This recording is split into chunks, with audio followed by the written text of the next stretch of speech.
But before I start, I just wanted to just pass on my condolences to the Clare family, the loss of Dr. Pat Clare, and just the 40 years of dedication. His sons, their continued dedication to the university. I believe our second academic All-American, and that was a heavy heart when we learned of that news this week.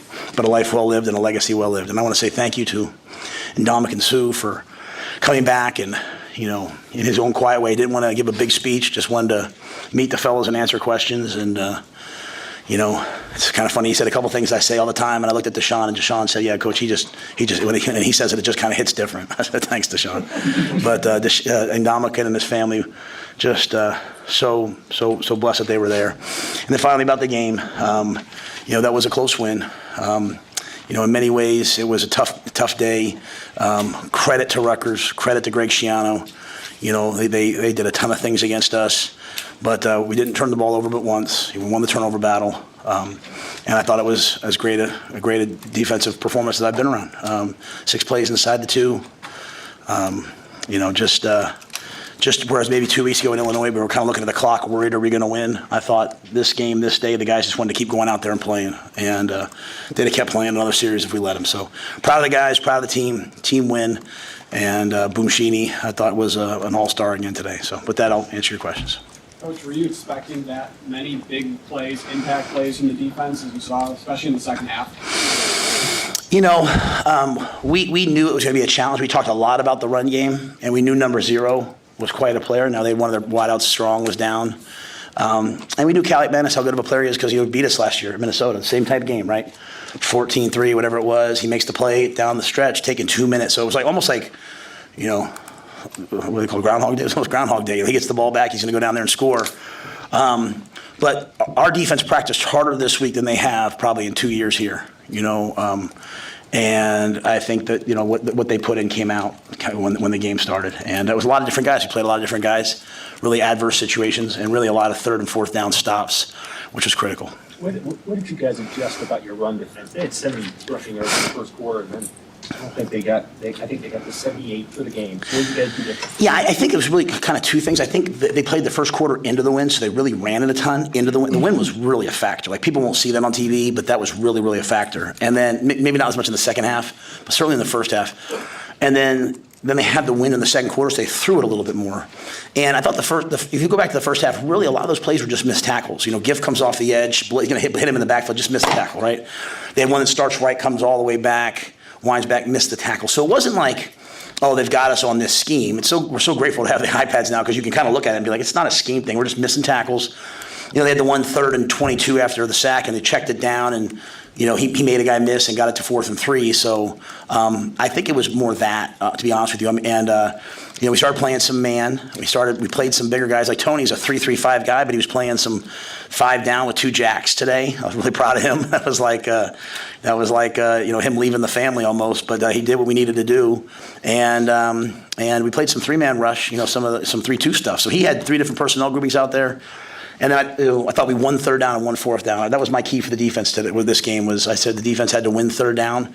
Rutgers gets into a lot of 3rd downs. If we won them, we'd get off the field. If they stayed on the field, they would wear us down, and that was what we were trying to avoid. What did you see from Brian Bushini today? Obviously, he went down with that injury. I mean, were you worried that he was out of the game? Then you call him for a fake punt and probably won the game with that last punt for you guys there. Yeah, I mean, he was great. I mean, obviously he got hit hard.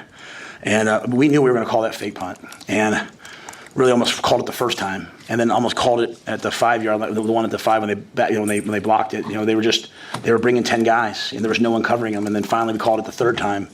But I just Brian, what we thought was the unsung hero last week, and I'd say he's the unsung hero this week. And he did a great job on the last one. We were asking him the 1-step punt versus the all-out max block, and he saw them drop out, and so he slowed down. He took 3 steps, and he just boomed that kick, And we took the ball today, wanting to have the wind in the 4th quarter and make them go into the wind in the 4th quarter. That's why we took the ball.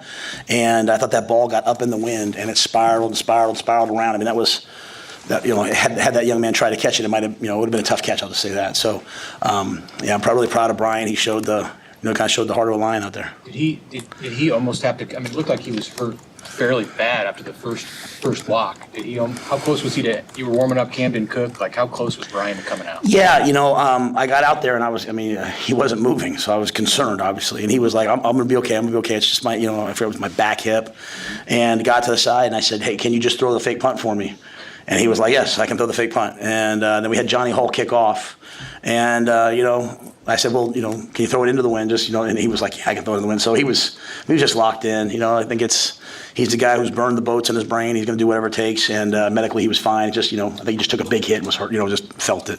At the goal line stand, they had 6 cracks after that block punt. How impressive was that, and how important was that to the grand scheme of the game? Yeah, I think the thing that our guys are learning is when you have some adversity, it's an opportunity for you to rise up and do something special. I think we're getting past the point of wanting things to be easy, hoping the other team doesn't play well, and just wanting to go out and play well ourselves. And so that's the message in this building. Hey, don't want it to be easy. Go out there and play. And I thought they took the field. They wanted to get out there. We took the PI, and they played hard. Tony had a little twist stunt. He ran twice, and Nash came around one. I forget. I don't want to not give credit to somebody, but they made big hits and kind of knocked it out of there, and then just defended the fourth down play. So just some really great stuff. And it was a tough day in the second half on offense, right, and really on third down. But we did come out and hit that ball to Jay Lloyd, which kind of opened the field up a little bit. And so then we were able to at least, kind of get out of there.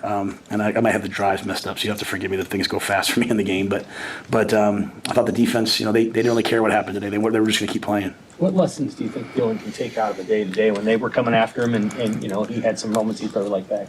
I think this is all part of the continuum of learning and growing. And then you go back and you just say to yourself, what was it? What bothered me? But at the end of the day, let's make sure, at least for me, I have to make sure, we weren't high flying today on offense. We weren't scoring. We scored 14 in the first half, which was good because they've had a lead pretty much every game, right? The whole key against a team like this is you got to get the lead and make them not play. Had they been up 14-0, we would have seen 70 runs, right? And so we did get the lead, and so that's what we needed from the offense. But the key is that we didn't, we protected the ball. We had the one interception on the RPO, but after that, even as he's taking those sacks, he's at least protecting the football and we're punting the ball away. So, every week, last week it was the field goal, this week it was the punt, this week it was a couple sacks. There's a lot of things we have to improve upon in all areas. Kind of as we fix one thing, something else pops up. But, that was a day for the offense, as I said, to them just in there just now. They were having to draw new things up. And Greg Schiano is one of the greatest defensive coaches that there is, and he had stuff out there that was really confusing. He had Mike linebackers playing D-line, and guys are trying to figure it out. So we'll get better from it. With the offense, you had several, third down, fourth down, short yardage tries. Brought in extra linemen, Liebentritt. Just what did you like about those looks and the way the guys executed? Yeah, well, we know Micah's a big, powerful guy. He's been practicing with us, and so we were going to take some. We were here to win today. It was 4th and 1 on our own 30, whatever it was on the first drive. We ran power. We ran 4th and 1 on the goal line. We thought it'd be a good matchup for us. Him knocking the edge back. We really like Barrett Liebentritt. I think he's a guy that's getting better and better and better for us. Even the one backed up, we hit that run. I think the big, today was a day of we run the fake punt, and this is not negative. It's just we run the fake punt, and they just tackle us, and it's oh, geez, man, the returner got us. Or we hit that power, and the safety comes across and gets us late. Kind of needed to step out of one and make that a 21-0 game. But it was good to get Mike involved in the game, and this will be a tape that we can learn a lot from as we heal this week. It's been a tough ride here, right? So, in terms of 6, not many teams in the Big Ten, I don't think have done 6 straight games. Maybe a couple have. A lot have had a bye. So, I'm glad we have a bye, and we'll see if we can get better. You came in and mentioned that Kaliak Manis had you guys in this spot a year ago and went down and won the game. Was that in any way on your mind when you were out there, or was it just something that came in when you stepped up to the podium? No. At the end of the day, we knew that as I try to orchestrate how the game could go, I always talk about how I want it to go, and then, hey, the things that could happen. And one of the things for me was hey, if it turns into a throw game, how are we going to play it, right? And they've shown excellent protection. They double chip both edges and they try to protect. And we played a lot of man early, and then late in the game as we had the lead, we went to a little bit more zone after they hit those 2 deep balls in the third to last drive.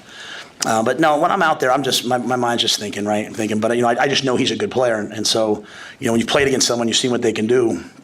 But I was, happy that the field worked out where they were throwing into the wind.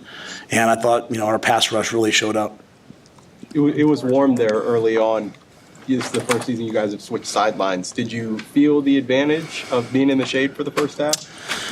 Yeah, well, I think if I'd have sat on the other side, I might have felt worse. I don't know that I noticed, other than it never felt super hot to me. I think I was more taken with the wind. I don't know if I've ever been a part of a day that's 95 and that windy, especially early on, and then gusting. And so even in pregame, the balls were kind of flying around a little bit. You remember now, I think they missed a field goal earlier, correct, right? Am I right on that? Right, so just thought the wind would be a big deal today. It was unique in that the wind came out of the south. It was going south to north in pregame, and then when we came out for the kick, it was going north to south.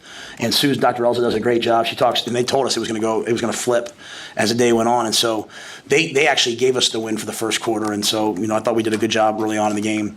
But it was just a lot of different factors out there. But it wasn't too hot for us. And again, we played a lot of guys, knowing that we wanted to be fresh in the fourth. What kind of value is it to win one-score game? I know last week was a very close game, but this is a one-score game to prove to your guys that they can do this. Yeah, I don't even think, respectfully, I don't even think it's even like, hey, you can do this. I think it's more like, how do you do this? And how do you do it is you don't start looking at the scoreboard and the clock hoping that it runs down. You play. Just go play. And so even at the end, they got that first down on fourth down, and you didn't see our group look dejected. You didn't see them. The defense just lined back up and played again. And Buschini you need some guys to make some plays, right? Buschini makes that punt. That punt's amazing in that condition. So I think it's just the how. The how is getting to those moments and having your heart rate not rise up, just continuing to play, and just trying to make one more play than they make. Are you surprised they didn't go after that last punt of yours? Can they just let him punt?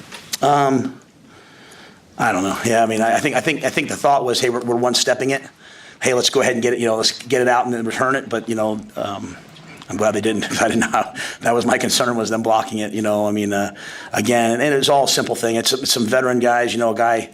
They're bringing one more than we can block, right? And so they're not covering anybody. They're coming after you. And so if I could go back, man, I'd have called that punt fake earlier, because it would have. You sit there, you're sitting there all week. You're saying to yourself, man, I bet you they change. I bet you they're not going to do it this week. I bet you they change. And so when you get out there and see it, you're like, oh, okay. And then I should have done it on the 5-yard line. So, but I think doing it, even though no points came out of it, I thought the guys on the sideline were energized. Like, hey, coach is with us. Coach Foley's with us. Ed designed it. When I say I called it, Ed wants to call it every time. It's just me being like, all right, as the game manager, okay, let's do it, Ed. So it was a big time call, and it worked out. It flipped the field, and maybe that slowed them down later on in that last drive. What kind of boost did James Williams give you? I'm sorry? James Williams, what kind of boost did he give you? He's making plays. Talk about guys making plays. There's right there. I think James is a guy that's practicing. He's trying to get better. He's doing really well in school. He's growing in every facet of his life. I'm very proud of him. And, he practices really hard, and as a result, he plays really hard. This was a week that we did a lot of stuff with big people. So there was reps this week where him and Kai and those guys were going over the scout team and giving the offense a look. No agenda, no egos, just trying to get better at their craft. And then, again, because we took the ball early and because we were able to get a little bit of a lead, now you're able to pass rush at the end of the game, and it kind of changed everything. Anybody else? All right, thanks, guys.